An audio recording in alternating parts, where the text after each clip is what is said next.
Students, I am Rajendra Chhipa from Pragya academy Gangapur city. कैसे हैं आप? बढ़िया हैं। तो देखिए, कल आपने पढ़ा था कंपाउंड्स मतलब यौगिक को पढ़ा था और यौगिक की परिभाषा पढ़ाई थी और हमने ये कहा था कि यौगिक के जो गुण होते हैं वो उन तत्वों से भिन्न होते हैं जिससे उसका निर्माण होता है। कल यहाँ तक पढ़ लिया था अपन ने। मतलब मैंने क्या बताया था कि सर यौगिक, सबसे पहले तो अपन ने डेफिनेशन बताई थी यौगिक की। मैं दोबारा करता हूँ बात। यौगिक का मतलब क्या होता है? वे शुद्ध पदार्थ जिनका निर्माण एक से अधिक प्रकार के तत्वों के परमाणुओं के एक निश्चित अनुपात में मिलने से होता है। क्लियर है? या कहते हैं वे शुद्ध पदार्थ जिनमें एक से अधिक प्रकार के परमाणु एक निश्चित अनुपात में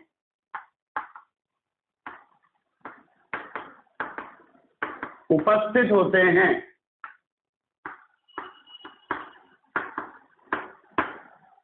क्या कहलाते हैं? आपके यौगिक कहलाते हैं। क्या कहलाते हैं? आपके यौगिक कहलाते हैं। तो बेटा जी यौगिक की परिभाषा क्या है? यौगिक का मतलब है वे शुद्ध पदार्थ जिनमें एक से अधिक प्रकार के परमाणु उपस्थित होते हैं, वो भी किसमें? एक निश्चित अनुपात में, उन्हें हम कहते हैं यौगिक। तो तत्व भी एक शुद्ध पदार्थ है और यौगिक भी एक शुद्ध पदार्थ है। दोनों कैसे पहचानेंगे? तो बेटा तत्व में तो केवल एक प्रकार का परमाणु पाया जाता है और यौगिक में एक से अधिक प्रकार के परमाणु पाए जाते हैं।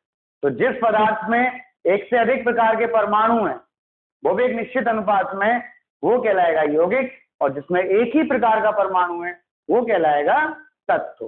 क्लियर? अब हम एग्जाम्पल लें यौगिक के। जैसे आपने यहाँ पे लिया H2O, CO2, SO2, NH3, HNO3, H2SO4, CH4, clear? CCl4। आपने और एग्जांपल ले लिए C6H12, O6, C12H22, O11, ये एग्जांपल्स ले लिए।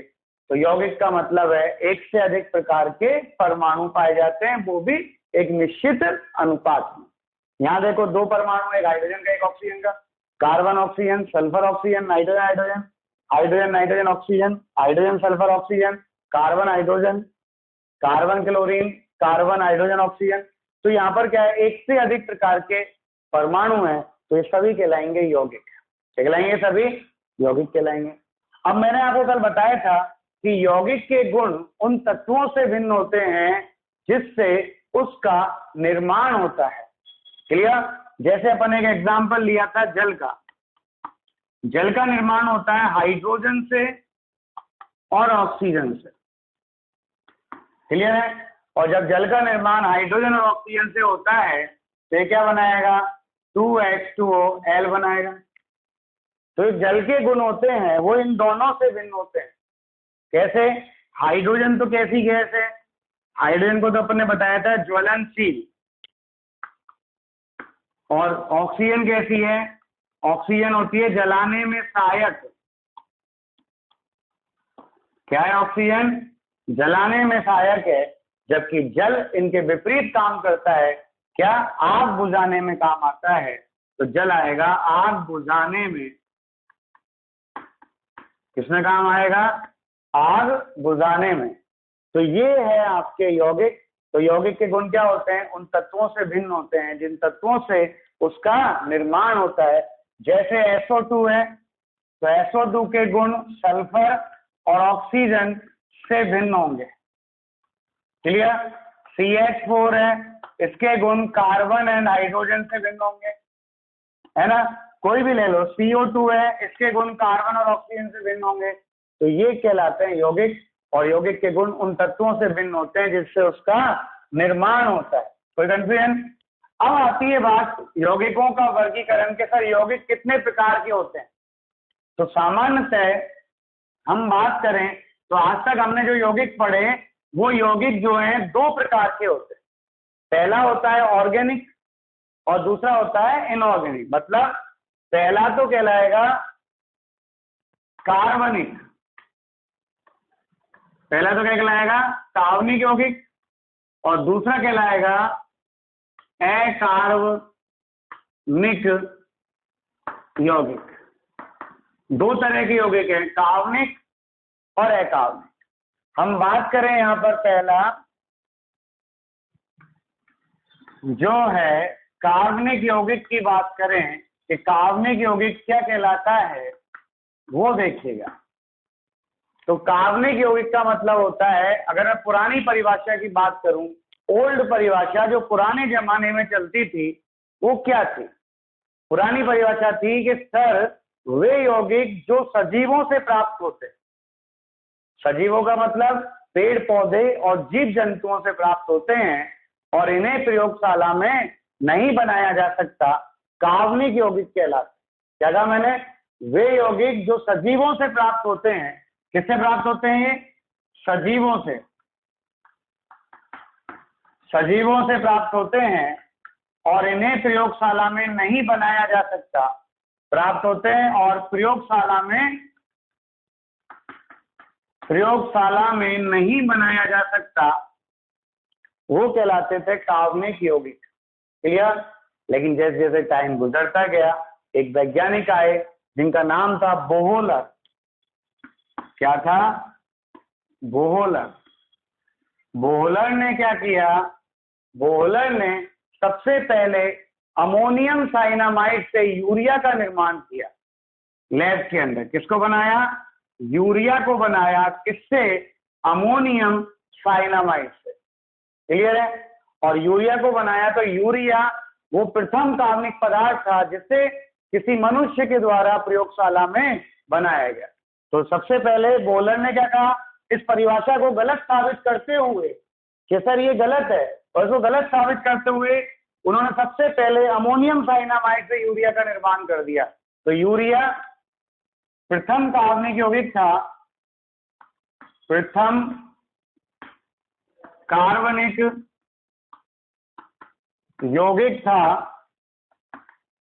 जिसे प्रयोगशाला में बनाया गया। और यूरिया बना लिया, प्रयोगशाला में बन गया। तो ये जो परिभाषा थी ये अपने आप ही गलत हो गई कि इन्हें प्रयोगशाला में नहीं बना सकते, बना सकते हैं। बनाया ना वही यूरिया, किसने? बोहलर ने। और जैसे ये यूरिया बना लिया, ये परिभाषा गलत हो गई और उसके बाद तो एक बहुत बड़ी क्रांति आई और काफी सारे कार्बनिक पदार्थों का निर्माण हमारी लैबों में और उद्योगों में होने लगा। और आज इनका बहुत बड़े रूप में उपयोग होता है। चाहे आप फाइबर ले लीजिए, चाहे आप मेडिसिन में ले लीजिए, चाहे आप उर्वरक में ले लीजिए, चाहे आप कपड़ा उद्योग में ले लीजिए, इन सब में ऑर्गेनिक कंपाउंड्स काम आते हैं। क्लियर है? तो ये डेफिनेशन तो खत्म हो गई। अब आती है नई डेफिनेशन। तो नई डेफिनेशन में क्या कहा, कैसे आई नई डेफिनेशन, तो वो देखिएगा। तो कार्बनिक यौगिकों की जो आधुनिक परिभाषा है, वो आधुनिक परिभाषा क्या है? आधुनिक परिभाषा जो है वो क्या है? तो कार्बनिक यौगिक की आधुनिक परिभाषा है वो ये है कि सर हाइड्रोकार्बन और उसके व्युत्पन्न, क्या? हाइड्रोकार्बन और उसके व्युत्पन्न जो हैं वो कहलाते हैं कार्बनिक यौगिक। तो हाइड्रोकार्बन व इसके व्युत्पन्न कार्बनिक यौगिक कहलाते हैं। क्या कहलाते हैं? वो आपके कार्बनिक यौगिक कहलाते हैं। क्लियर है? अब हाइड्रोकार्बन कौन होते हैं और उसके व्युत्पन्न कौन होते हैं, ये बात करें अपन। क्लियर? तो क्या बोला मैंने? आधुनिक परिभाषा कार्बनिक यौगिक की, हाइड्रोकार्बन व इसके व्युत्पन्न जो है वो कार्बनिक यौगिक कहलाते हैं। क्या कहलाते हैं? वो कार्बनिक यौगिक कहलाते हैं। क्लियर है? अब हम बात करें यहाँ पर कैसे होते हैं हाइड्रोकार्बन और उसके व्युत्पन्न। हाइड्रोकार्बन नाम से फेमस है, हाइड्रो प्लस कार्बन, मतलब हाइड्रोजन और कार्बन के यौगिक जो हैं वो हाइड्रोकार्बन कहलाते हैं। तो जैसे आपने CH4 ले लिया, हाइड्रोकार्बन है, C2H6 ले लिया, हाइड्रोकार्बन है, C3H8 ले लिया, हाइड्रोकार्बन है, C3H6 ले लिया, हाइड्रोकार्बन है, C2H4 ले लिया, हाइड्रोकार्बन है, C6H6 ले लिया, हाइड्रोकार्बन है।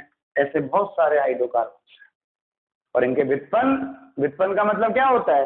जब इनमें से एक या अधिक हाइड्रोजन परमाणु को किसी अन्य परमाणु या समूह के द्वारा प्रतिस्थापित कर दे, प्रतिस्थापित का मतलब बदल दे, तो वो कहलाते हैं आपके हाइड्रोकार्बन व्युत्पन्न। क्या कहलाते हैं वो? हाइड्रोकार्बन व्युत्पन्न कहलाते हैं। और जनरली व्युत्पन्न के लिए जो हाइड्रोकार्बन होता है वो जनक कहलाता है और व्युत्पन्न को हम संतति कहते हैं। एक सिंपल सा एग्जांपल मैं आपको लूं, जैसे मैं राजेंद्र छीपा, मान लीजिए मैं जनक हूं, तो मेरा बेटा कृष्णा छीपा क्या है? संतति है, मेरी संतान है, तो वो व्युत्पन्न हो जाएगा। क्या कहलाएगा वो? व्युत्पन्न। तो पुत्र जो है वो व्युत्पन्न है और पिता जो है वो जनक है। तो पिता तो हाइड्रोकार्बन हो गया और पुत्र हाइड्रोकार्बन व्युत्पन्न हो गया। इस तरह से मान लें अपन। क्लियर? और जैसे अपन एग्जाम्पल लें कैसे व्युत्पन्न बनाएंगे और कैसे नहीं बनाएंगे, वो एग्जाम्पल लें। जैसे आपने यहाँ पे ले लिया CH4, ये एक सिंपल हाइड्रोकार्बन ले लिया, तो ये हाइड्रोकार्बन है, इसको मैंने कह दिया जनक। ठीक है, जनक हाइड्रोकार्बन हो गया है। जनक का मतलब पिता। अब इससे बनेंगे बाकी के सब जो हमें बनाना है। इसमें से एक हाइड्रोजन को हटाया, एक क्लोरीन लगा दिया, ब्रोमीन लगा दिया, कुछ भी लगा दिया, तो यहाँ एक हाइड्रोजन हटाते CH3 बच गया और Cl लग गया। तो ये कहलाएगा हाइड्रोकार्बन व्युत्पन्न। क्लियर? आपने ऐसे यहां से एक H हटाया, एक COOH लगाया, क्या बन जाएगा? CH3 COOH। आपने यहां से मान लो 3 H हटाए और 3 I लगा दिए, क्या बन जाएगा? CHI3। ये भी हाइड्रोकार्बन व्युत्पन्न कहलाएगा। आपने मान लो यहाँ पर एक H हटा के एक CN लगा दिया, क्या बन जाएगा? CH3CN बन जाएगा। तो ये भी हाइड्रोकार्बन व्युत्पन्न कहलाएगा। आपने यहाँ से चारों H हटा के 4 Cl लगा दी, तो ये भी एक हाइड्रोकार्बन व्युत्पन्न कहलाएगा। आपने यहाँ से मान लो और हटाना चाहें आप, यहाँ पर कुछ भी एक H हटा के एक OH लगाना चाहें, तो यहाँ पे कहलाएगा CH3 और OH। ये भी हाइड्रोकार्बन व्युत्पन्न कहलाएगा। कुछ भी लगा लीजिए, इसमें से हाइड्रोजन को हटाएंगे, आप एक को भी हटा सकते हो और एक से ज्यादा को भी हटा सकते हो, और उसकी जगह पे लेकिन जोड़ना चाहिए जो भी आप जोड़ना चाहते हैं। तो जो यौगिक बनेगा ये सारे के सारे हाइड्रोकार्बन व्युत्पन्न है और ये हाइड्रोकार्बन है, इसको हमने जनक कहा। तो ये भी कार्बनिक पदार्थ है और बाकी के सारे भी कार्बनिक पदार्थ कहलाएंगे। तो कार्बनिक पदार्थों की परिभाषा क्या आई? यौगिकों की परिभाषा क्या आई? हाइड्रोकार्बन और वह इसके व्युत्पन्न, सारे के सारे व्युत्पन्न क्या कहलाते हैं? आपके कार्बनिक यौगिक कहलाते हैं। क्या कहलाते हैं? आपके कार्बनिक यौगिक कहलाते हैं। कोई कंफ्यूजन है तो आप बताइए। क्लियर है? चलिए और अब देखते हैं एक और अकार्बनिक पदार्थ और देखते हैं एक, फिर अपन बात करते हैं आगे। अकार्बनिक पदार्थ की बात करें, अकार्बनिक पदार्थ, तो जैसे आपने कार्बनिक यौगिक पढ़ा कि सर पुरानी परिभाषा तो सजीवों से प्राप्त होती थी और उन्हें हम प्रयोगशाला में नहीं बना सकते थे। नई परिभाषा में क्या है? नई परिभाषा में क्या है कि इन्हें हम हाइड्रोकार्बन उसके व्युत्पन्न कहते हैं। कोई दिक्कत? क्लियर? तो अकार्बनिक पदार्थ क्या होते हैं? हाइड्रोकार्बन और उसके व्युत्पन्नों को छोड़कर शेष सभी जो हैं वो अकार्बनिक पदार्थ कहलाते हैं। क्या कहा मैंने? हाइड्रोकार्बन और उसके व्युत्पन्नों को छोड़कर शेष सभी पदार्थ, क्या कहा मैंने? हाइड्रोकार्बन व उसके व्युत्पन्नों को छोड़कर शेष सभी पदार्थ